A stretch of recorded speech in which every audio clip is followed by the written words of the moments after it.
Anak-anak, salam jumpa kembali dengan Ibu Oni dalam pelajaran Bahasa Indonesia kelas 9. Pada pertemuan kita kali ini, kita belajar KD identifikasi informasi dalam pidato persuasif. Adapun tujuan pembelajaran, setelah kalian mengikuti pelajaran ini, kalian diharapkan dapat menentukan masalah yang diungkapkan dalam teks pidato persuasif, menemukan pesan dalam teks pidato persuasif, menentukan tujuan atau fungsi pidato persuasif, menentukan informasi penting dalam pidato persuasif. Poin B, identifikasi informasi dalam pidato persuasif. Jadi anak-anak, sebuah pidato terdapat informasi penting yang terkandung di dalamnya.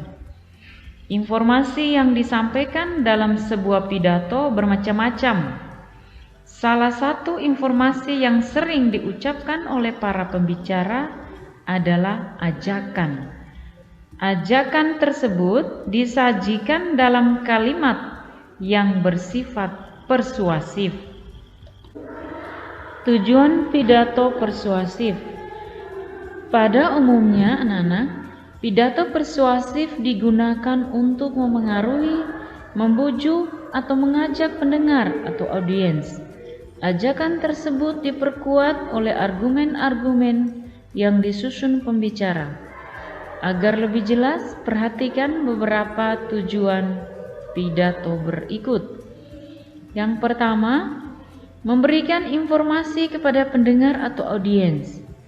Pidato persuasif berisi berbagai macam informasi.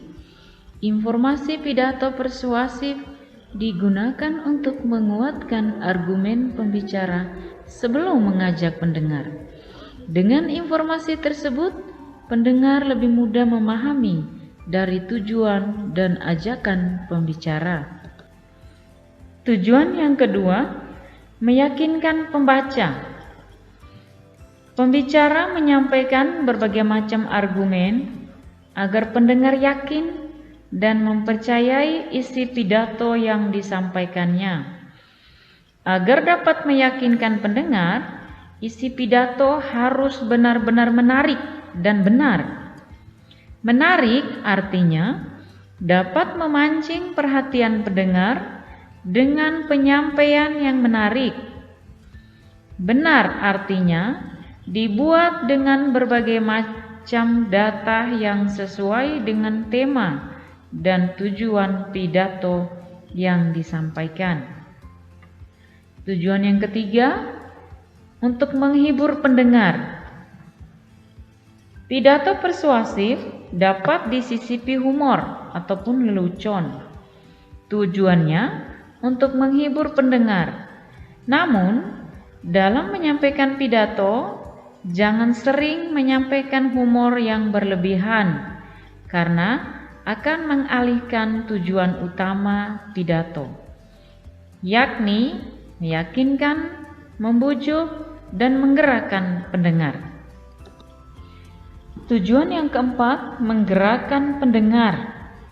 Tujuan ini adalah tujuan yang paling utama dalam pidato persuasif. Pendengar akan tergerak melakukan apa yang disampaikan pembicara jika mereka sudah yakin. Keyakinan pendengar didapat dari argumen-argumen yang kuat yang disampaikan oleh pembicara. Anak-anak, yang berikut tentang langkah-langkah menemukan informasi dalam pidato persuasif. Informasi penting dalam pidato persuasif terletak pada bagian ide pokok dan bagian isi pidato. Informasi dalam pidato persuasif dapat berupa data, opini, ataupun ajakan yang disampaikan oleh pembicara. Selain informasi penting, pidato juga mempunyai pesan yang tersirat dalam isi pidato. Pendengar dapat menyimpulkan pesan dengan mencermati informasi-informasi penting dalam pidato persuasif yang telah ditemukan. Kita lihat langkah-langkah untuk menemukan informasi dari teks pidato persuasif. 1. Membaca atau mendengarkan pidato dengan saksama. 2. Mencatat informasi penting dalam pidato persuasif yang dibaca atau didengar dengan melihat hal pokok atau ide pokok atau inti dari pidato. Ketiga, menyimpulkan pesan dari informasi penting dalam pidato persuasif yang dibaca atau didengar. Oke anak-anak, di akhir pelajaran kita kali ini ada beberapa soal yang perlu kalian kerjakan secara individu. Ada beberapa pertanyaan yang berdasarkan materi yang sudah Ibu berikan dan berdasarkan teks yang ada pada gambar ini. Kita lihat soal yang pertama. Jelaskan 4 fungsi atau tujuan pidato persuasif. 2. Jelaskan masalah yang diungkapkan dalam pidato persuasif tersebut. 3. Berikan pendapatmu mengenai masalah yang dibicarakan dalam pidato tersebut. 4. Temukan data yang ditulis berdasarkan fakta pada pidato persuasif tersebut. 5. Jelaskan pesan yang ingin disampaikan pembicara dari pidato tersebut. 6. Temukan informasi penting dalam pidato persuasif tersebut. Oke anak-anak, untuk pelajaran kita kali ini sampai di sini dan sampai bertemu kembali pada video pembelajaran yang berikut. Salam sehat dan tetap semangat untuk kalian semua.